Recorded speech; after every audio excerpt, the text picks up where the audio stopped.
Ja vas sve pozdravljam iz TV studija Snupi i danas ću u ovoj emisiji govoriti o tome kako možemo znati da smo zdravi. Znači, postoji jedna dobra definicija, a to je zdravi smo ako imamo mir sami sa sobom, sa svojim bližnjima i sa Bogom. Kako možemo znati da li ta komunikacija funkcionira, da li smo u dobrom odnosu, je recimo kada pogledamo 10 zapovjedi, znači Božji moralni zakon, koji je Bog dao Mojsiju na brdu Sinaj.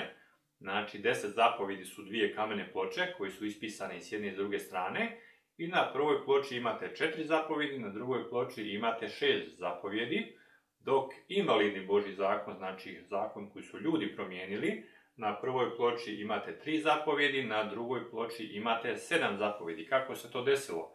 Pa jednostavno ljudi su u svojoj gluposti jednostavno promijenili Božji moralni zakon i u stvari su napravili onako kako su mislili da Bog bi htio da on bude, kao da je Bog neko malo dijete koje ne zna što radi.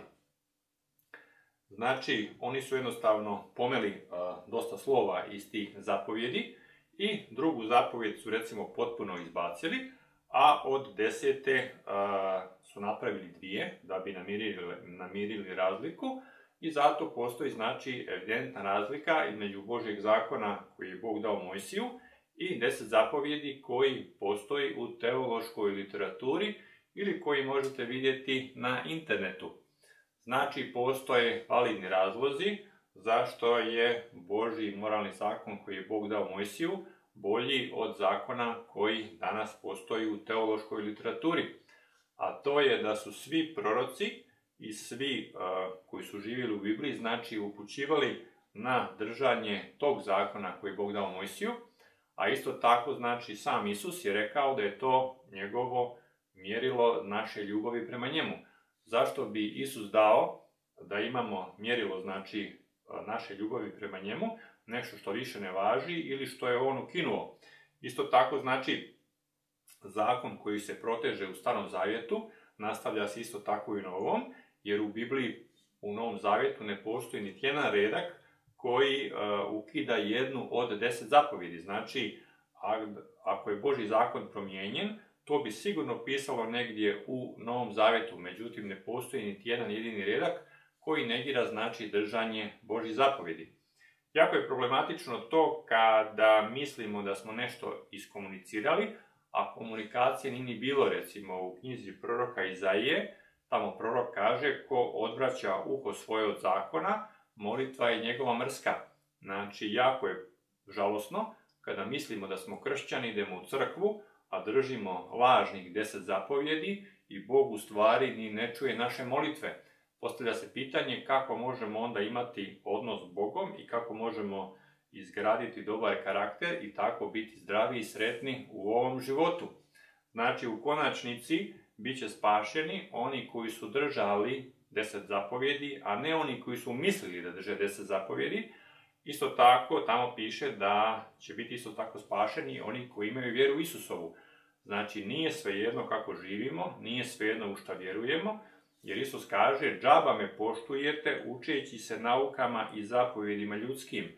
Izgleda da su Židovi veći doprinos davali tradiciji nego Svetom pismu, isto kao što danas kršćani rade. Znači, ako nam neko dadne novac, mi obično taj novac prebrojimo, jer točno želimo znati koliko smo novca dobili, a vječni život i sve ono što Bog kaže jednostavno prepuštamo nekom drugom da on umjesto nas odlučuje, što može biti jako pogubno. Znači, uzmimo si malo vremena i proučimo si znači Sveto pismo, proučimo si ono što Bog traži od nas, a posebno si proučimo taj znači moralni zakon 10 zapovjedi, jer to je temelj svega. Jedan od katoličkih svećenika koji je živio u Makedoniji, nadam se da je i sad živ, on je bio znači doktor znanosti, bio je znači jako obrazovan, rekao je u crkvi svojim vjernicima ovako: znači, ja sam pročitao knjiga, znači od poda do stropa 1-2 puta, recimo da je 2 puta, i suština svega, sukus svega što sam pročitao je znači da trebamo držati taj moralni zakon, tih 10 zapovjedi, i vjernici, znači, držite se toga. Znači, u konačnici, ljudi koji se budu držali tog Božjeg moralnog zakona, imat će mir sami sa sobom, svojim bližnjima i sa Bogom. Oni ljudi koji odbacuju Božji moralni zakon, jednostavno kao da žive na uzburkanom moru, jer Božja riječ jasno kaže nema mira bezbožnicima, a oni koji drže Božje zapovjedi uživaju velik mir. Znači, uložimo malo vremena u to, jer vidimo kakva je situacija, da su odnosi sa ljudima sve lošiji i lošiji, prijateljstva danas gotovo i nema, odnosi su jako loši, brakovi jako brzo pucaju.